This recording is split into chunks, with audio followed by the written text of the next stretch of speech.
Hello everyone. We are going to start with the cleansing action of soaps and detergents. बच्चों इस lecture में हम लोग soaps और डिटर्जेंट्स के क्लींजिंग एक्शन को देखेंगे। इस लेक्चर में हम यह भी जानेंगे कि सोप्स और डिटर्जेंट्स में जो मॉलिक्यूलर फार्मूला या केमिकल फार्मूला होता है उसमें कौन कौन से कंपोनेंट होते हैं, जैसे कि हाइड्रोफिलिक और हाइड्रोफोबिक पार्ट को हम लोग जानेंगे। आइए देखते हैं एक एक करके। तो हम बात करेंगे cleansing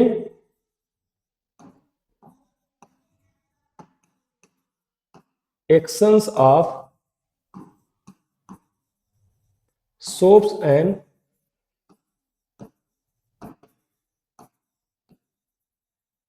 detergents. Cleansing action of soaps and detergents.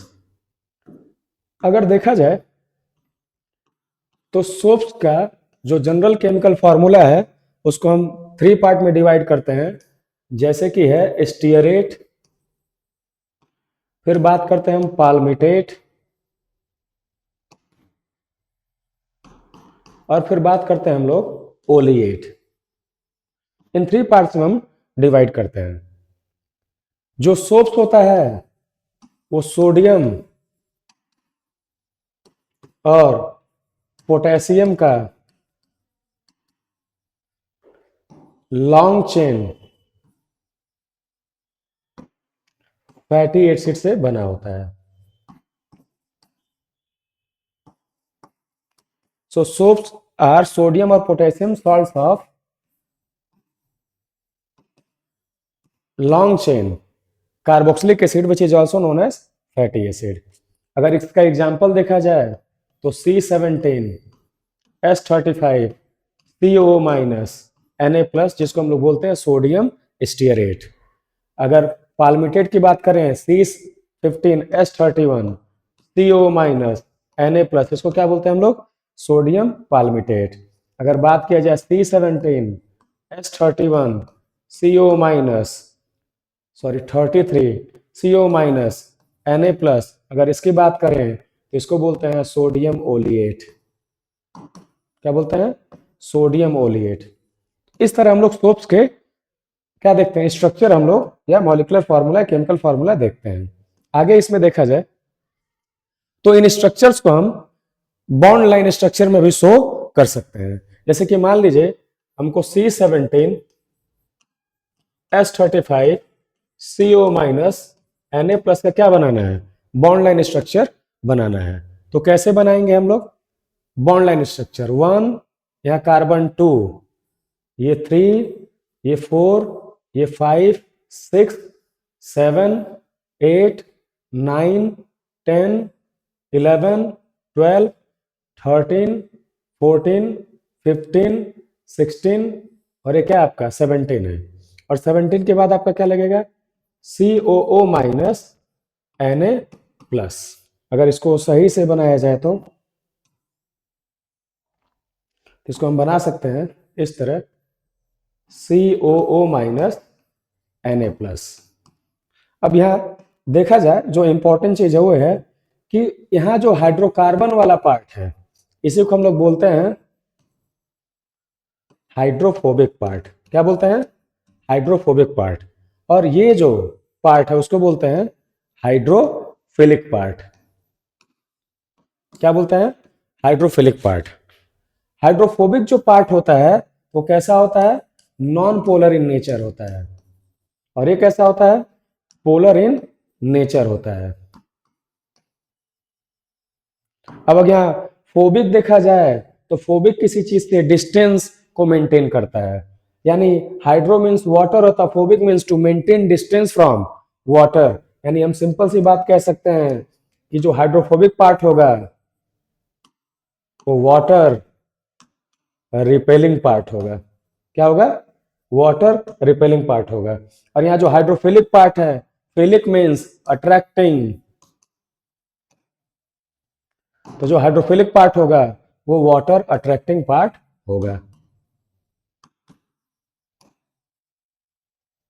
क्या होगा? वाटर अट्रैक्टिंग पार्ट होगा। अब थोड़ा सा इसको फर्दर और डिस्क्राइब करते हैं।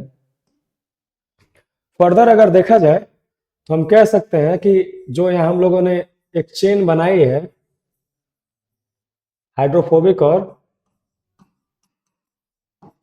हाइड्रोफिलिक पार्ट का, अगर यहाँ इसकी बात किया जाए कि हम क्या बोल रहे हैं इसको, हाइड्रोफोबिक।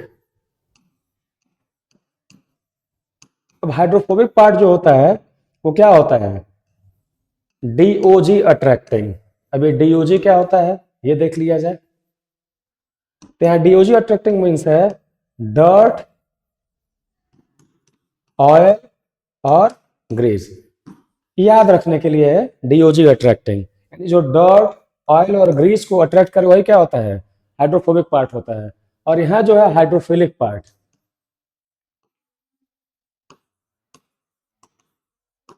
जिसको हम लोग बोलते हैं वाटर अट्रैक्टिंग। क्या है, वाटर अट्रैक्टिंग। अब थोड़ा सा और देखा जाए इसमें,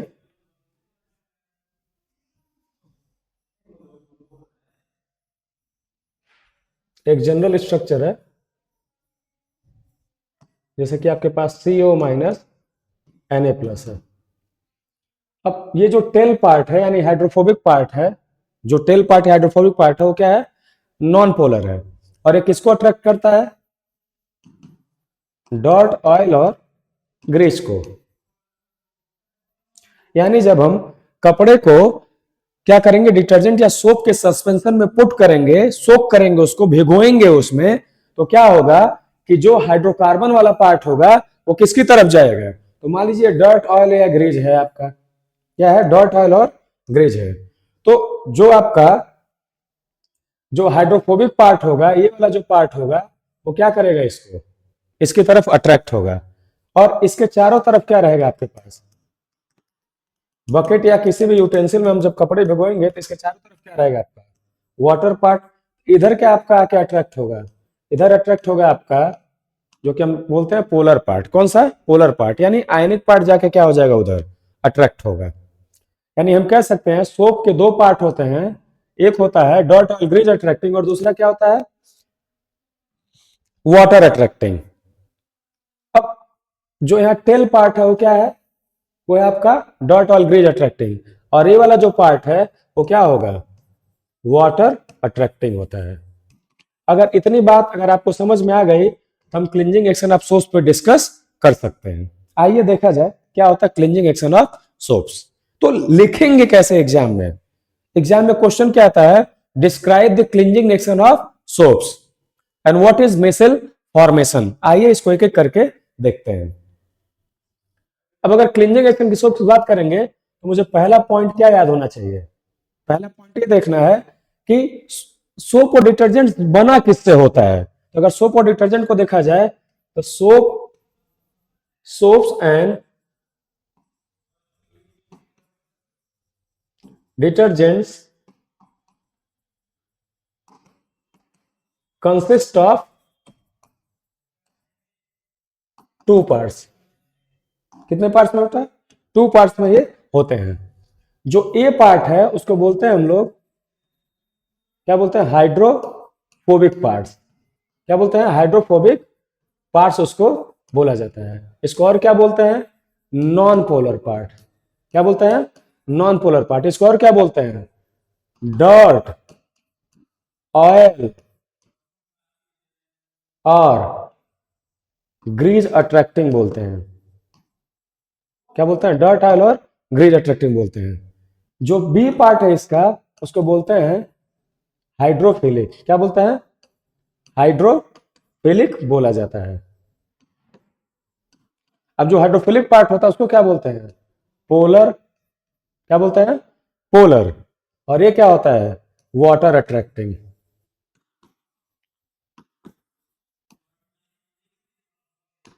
अब जो टेल पार्ट होता है जो कि बॉन्ड लाइन स्ट्रक्चर से हम शो करते हैं, ये क्या होता है, डीओजी अट्रैक्टिंग, यानी डर्ट, ऑयल और ग्रीज अट्रैक्टिंग। अब इसको ऐसे शो नहीं करना, आप शो कर सकते हैं अलग से अगर देखा जाए तो। और जो दूसरा पार्ट है, अगर सोप्स की बात करेंगे तो उसमें COO माइनस Na पार्ट होगा। और अगर ये डिटर्जेंट्स की बात करेंगे तो SO3 माइनस और जो Na वाला पार्ट होगा, ये दोनों क्या होंगे, ये दोनों होंगे आपके वाटर अट्रैक्टिंग। क्या होंगे? Water attracting. यानी पॉइंट नंबर आपका क्या है कि आपको ये बताना है कि जो सोप और डिटर्जेंट होते हैं उसमें जो आपका टेल पार्ट होता है वो क्या होता है? हाइड्रोफोबिक पार्ट होता है, और वो क्या होता है? डर्ट ऑयल और ग्रीज अट्रैक्टिंग होता है। वहीं अगर बात करें आप किसकी, जो पोलर पार्ट है यानी COO माइनस Na है, यानी C+O है प्लस है, और साथ में SO3 यानी सल्फोनेट आयन है, तो क्या होगा? वो पोलर पार्ट होगा और वो वाटर अट्रैक्टिंग होगा। अब पॉइंट नंबर 2 देखते हैं। Point number 2, when clothes are soaked or kept into soap or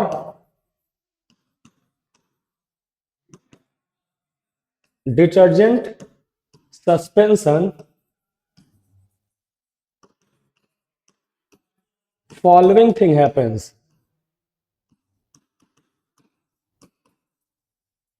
Following things happens.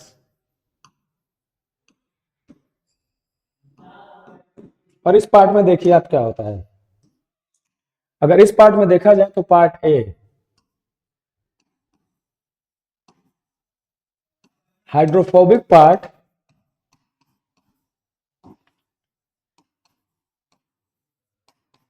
gets attached to dirt, oil and grease, while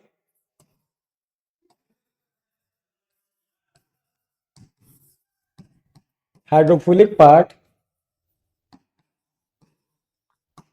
gets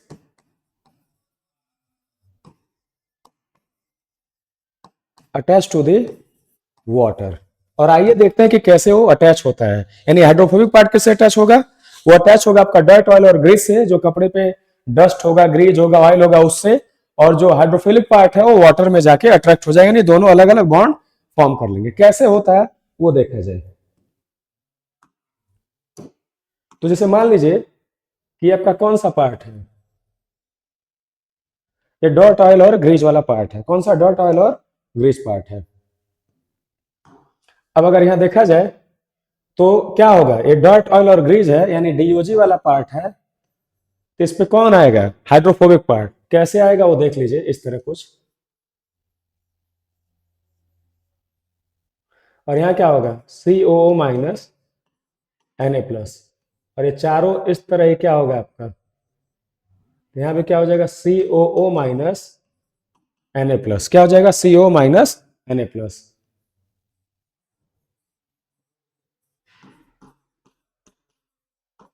CO minus Na plus.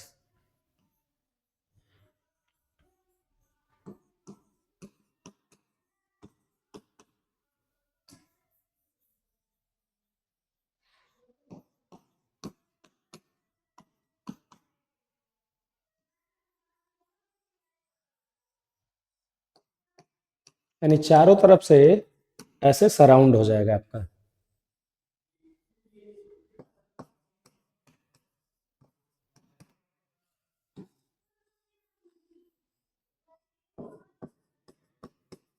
इस तरह से क्या हो जाएगा आपका? सराउंड हो जाएगा।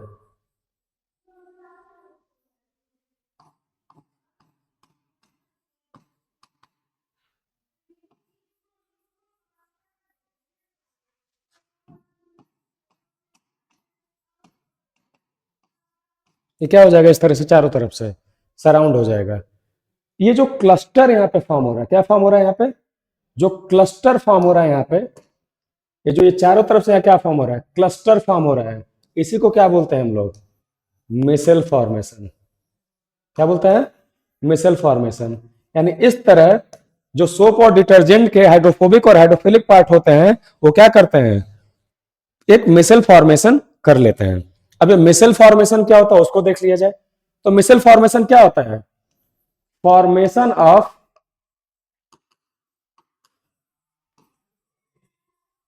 cluster of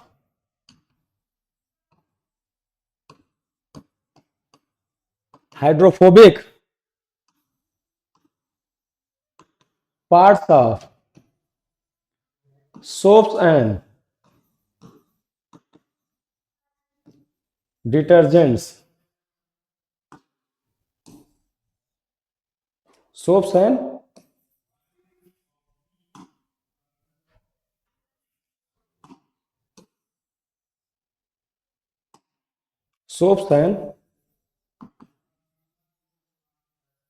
detergents along dirt, oil और ग्रीस। किसके अलोंग? डर्ट, ऑयल और ग्रीस के अलोंग। तो क्या है? Cluster formation. क्या है?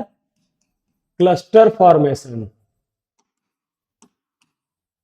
along dirt, ऑयल और ग्रीस। इसी को क्या बोलते हैं हम लोग? मिसल फॉर्मेशन। अब ये सेकंड पार्ट हो गया आपका कि हाइड्रोफोबिक पार्ट डर्ट, ऑयल और ग्रीस को अट्रैक्ट कर लेगा और हाइड्रोफिलिक पार्ट वाटर की तरफ कंबाइंड रहेगा। अब हम कपड़ा जब साफ करते हैं तो करते क्या है? जब हम कपड़े साफ करते हैं तो पॉइंट नंबर 3 क्या होता है? When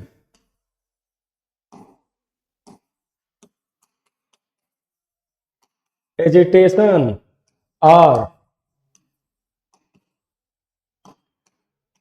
whirling action of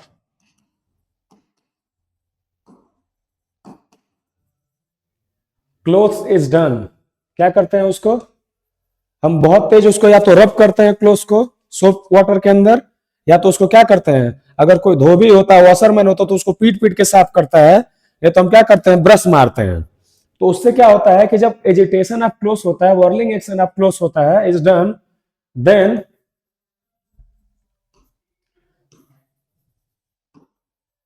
hydrophobic part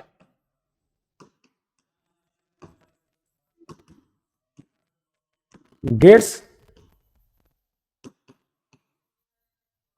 detached from oil, dirt or grease या dirt, oil, grease and gets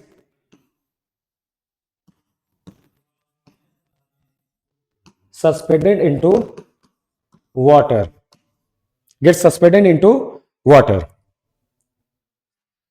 and the last part, जब वो क्या होता है, डर्ट और ग्रीज वाटर में सस्पेंड हो जाएगा, तो जो क्लोथ है उसको क्या करेंगे हम? फ्रेश वाटर से पास करेंगे और क्लोथ क्या हो जाए? क्लीन। नाउ पास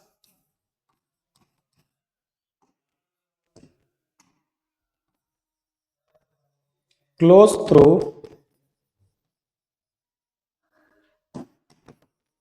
fresh water